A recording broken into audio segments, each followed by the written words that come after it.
xem tôi chiều gì na nhuận ta chiều là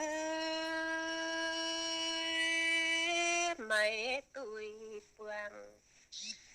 than yên nhìn chăm chiều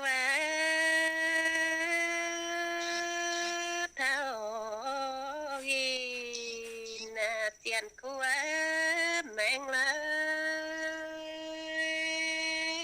tuổi vàng quàng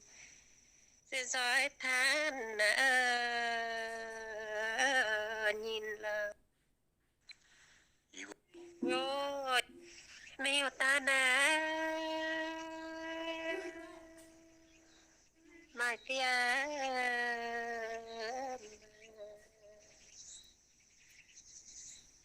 siêu siêu vàng lá mai ấy liều tiệm siêu toán tiền là màu vàng phía mà chi mời xía hoang lá khung siêu than tàu quỷ xoan tiền là vì ta nè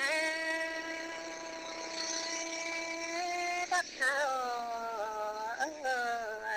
chiều nhìn ô lá cô kín quay loạn chan vang than chiêm bao quen dầu dầu ghiền hay là